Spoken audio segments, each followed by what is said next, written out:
Salut tout le monde, c'est Léo, bienvenue dans cette nouvelle vidéo YouTube. Aujourd'hui, un sujet que beaucoup de personnes me demandent, le matériel que j'utilise aujourd'hui en mars 2025. Alors je vais vous faire un petit What's in my bag, je vais vous présenter objectif par objectif, appareil par appareil, tout ce que j'utilise et tout ce que j'emmène avec moi dans ce gros sac à dos, bien lourd, bien chargé. J'espère que vous êtes prêts, c'est parti.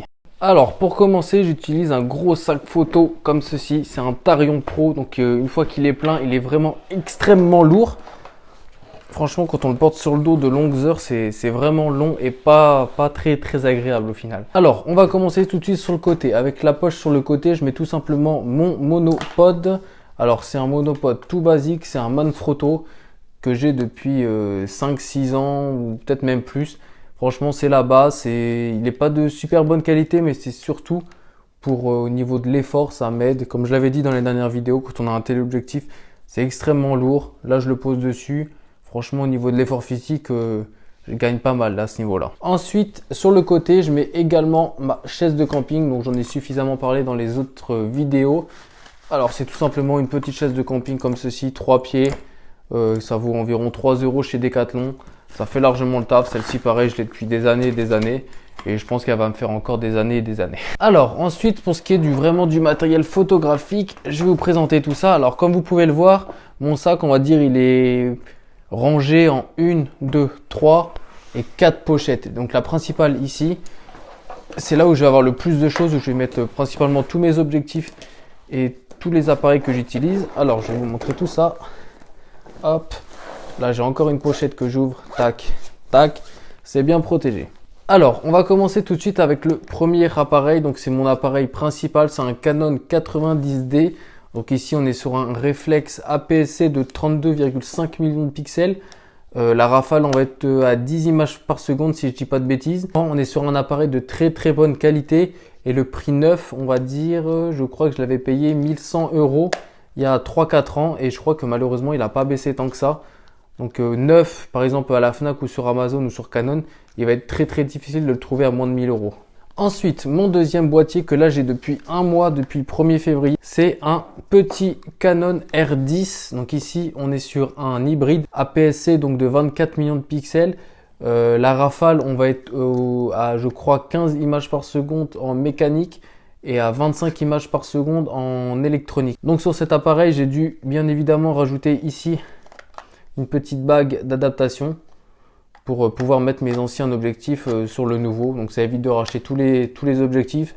La bague, vous en avez pour 110 € et franchement, ça fait largement le taf. C'est la officielle de chez Canon. J'ai pas pris ceux des autres marques qui étaient un peu moins chers. Tout simplement parce que franchement, avec Canon, je pense que c'est la meilleure du marché qui puisse exister. Je pense. Donc ça, c'est les deux principaux boîtiers que j'utilise. J'ai également, j'en avais parlé dans les précédentes vidéos, un ancien boîtier qui maintenant va donc plus du tout me servir. C'est un Canon 1300D. De toute façon, il est complètement dépassé. Je pense qu'il peut vraiment faire le taf seulement pour les petites photos en plein jour où j'ai pas besoin de faire de la rafale. Mais honnêtement, je pense pas qu'il va continuer à me servir. Pour ce qui est des objectifs, ici dans ce sac, j'ai seulement 3 objectifs. Donc on va commencer par le plus petit au niveau de la taille, mais le plus grand au niveau de la focale. Donc c'est un 50 mm, donc celui-ci c'est le 50 mm 1.8. Donc aujourd'hui vous pouvez, j'en ai déjà parlé dans les premières vidéos, le trouver pour vraiment pas cher. C'est l'objectif le moins cher que j'ai et c'est un des meilleurs paradoxalement. Celui-ci vous pouvez le trouver donc 60 € sur le Bon Coin par exemple. Et si vous voulez investir dans du neuf, vous allez le trouver aux alentours de 120 €. Donc en deuxième objectif ici j'ai un Sigma 10-20 mm. Donc ici on est sur un grand angle. Alors c'est vrai, j'ai des APS-C donc il est un petit peu moins grand angle que si j'étais sur un plein format. Mais franchement ça fait largement le taf. On est sur un 10-20 mm f4 5.6. Donc au niveau de l'ouverture c'est pas terrible du tout.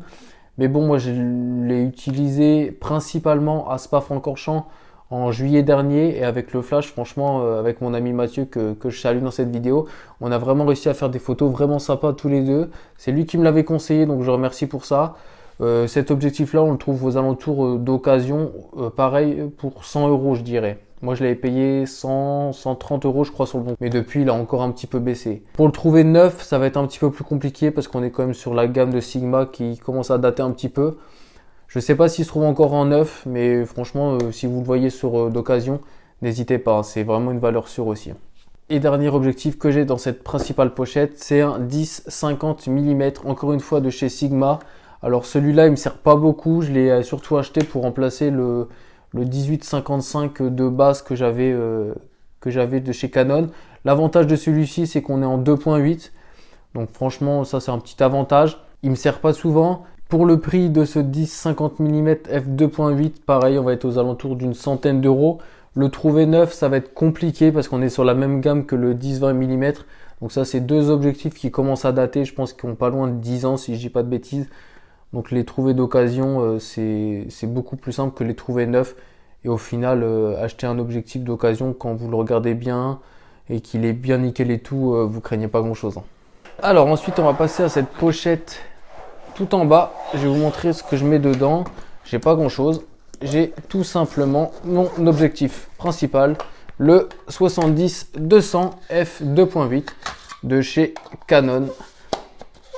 Hop, alors ça c'est l'objectif que j'utilise le plus souvent pour tout ce que je fais. Moi je fais principalement de la photographie de sport, ça me sert pour le foot, les voitures, j'ai fait du basket, du hand. Toujours c'est cet objectif là qui me sert le plus souvent.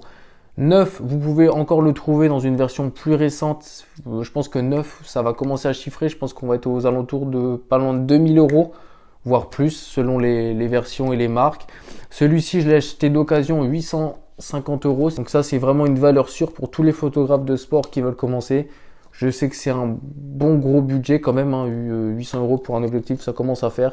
Mais franchement, vous n'allez pas être déçus du tout. Alors le 70-200, c'est vraiment la base du téléobjectif, hein, pour commencer la photo de sport. Vous l'avez chez Canon, chez Sony, chez Nikon. Je pense que vous l'avez également sur Tamron, ils font un 70-180. Sigma, je crois qu'ils font un 70-200. Donc franchement, fouillez sur internet selon le matos que vous avez. Et franchement, foncez, n'hésitez vraiment pas. Voilà, donc j'emmène surtout avec moi ces deux boîtiers et ces quatre objectifs. Même si c'est vrai que les trois objectifs, donc ça soit le 10-20 mm, le 18-50 ou le 50, c'est pas des objectifs que j'utilise beaucoup parce que, comme j'ai dit, moi je fais de la photo de sport et le 70-200 c'est bien plus adapté à mes besoins.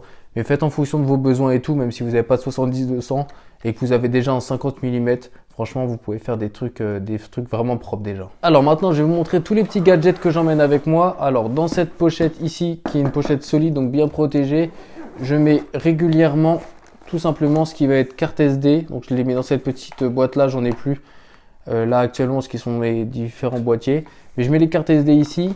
Ici j'ai un filtre polarisant que je mets sur le 70-200 quand j'en ai besoin. Hop, dans une petite boîte comme ça. Donc ça je l'emmène toujours avec moi. On sait jamais, ça peut toujours servir. J'ai également avec moi un petit adaptateur carte SD vers USB-C. Je crois que c'est comme ça qu'on appelle les trucs, les embouts iPhone, donc c'est pour iPhone. Donc ça me sert vraiment si j'ai besoin d'envoyer des photos rapidement. Donc je branche ma carte SD ici, je branche ça sur mon iPhone et c'est bon, j'ai directement les photos qui sont importées dans mon téléphone. Et enfin, j'ai une dernière petite pochette juste ici, tout en haut. Ici, ça va être mes protections de pluie. Donc ça, j'ai deux protections pour les appareils. Donc c'est des protections toutes basiques, hein. Franchement, c'est comme ceci en plastique, ça vaut, je pense, ça vaut même pas 10 euros les deux. Je sais qu'il y en a certains, ils font ça avec des sacs poubelles. Le principe est le même. Franchement, ça, c'est des trucs que j'ai acheté sur Amazon, je crois, il y a, comme la chaise et le monopode, il y a 5-6 ans. Ça commence un petit peu à vieillir, c'est un petit peu chiffonné, mais ça fait largement le taf. Donc, j'en ai deux pour mes deux boîtiers. J'en ai également d'autres chez moi au cas où un jour celle-ci se craque et je suis obligé de le changer. Mais ça, c'est des trucs qui s'usent vraiment pas vite et c'est pas tous les jours que je shoote sous la pluie non plus. Donc j'ai comme ceci une protection pour le sac à dos. Hop, hop, hop. Hop, hop. Je remets ça bien sur le côté. Tac. Et voilà. En gros, s'il pleut et que j'ai envie de protéger mon sac, bah c'est bon, avec cette protection, je suis tranquille. Et pour finir sur les protections de pluie, souvent j'en amène aussi une pour moi.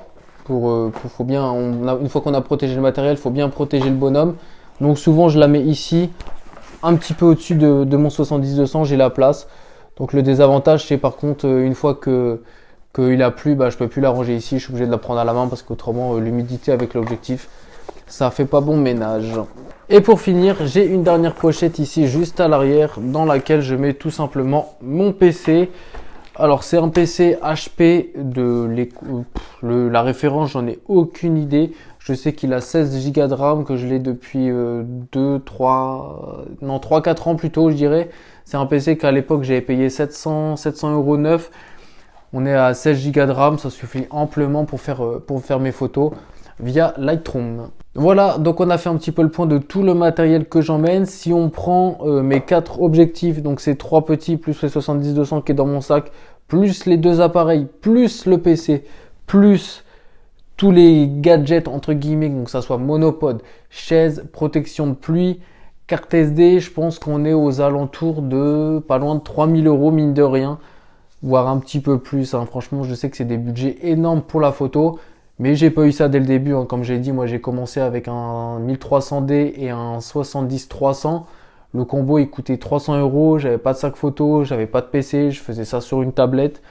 Donc franchement, on essaie de s'améliorer au fil du temps. De toute façon, il y a une chose vraiment à retenir, hein, c'est pas le matériel qui fait la qualité de vos photos. Si vous n'avez pas le budget tout de suite d'investir dans du matériel comme ça, soit vous attendez, soit vous prenez du matériel entrée de gamme qui va vous faire la main, qui va vous permettre de progresser. Parce qu'encore une fois, je le répéterai jamais assez, c'est vraiment... faut toujours shooter. C'est ce qui va vous permettre de vous améliorer le plus rapidement possible. Voilà, on arrive à la fin de cette vidéo. J'espère qu'elle vous a plu. N'hésite pas à t'abonner, à mettre un j'aime et également de poser toutes les questions que tu souhaites en commentaire. Je serai ravi d'y répondre. Pour ma part, je te dis à la prochaine. Je te souhaite une bonne journée et à bientôt. Ciao, ciao!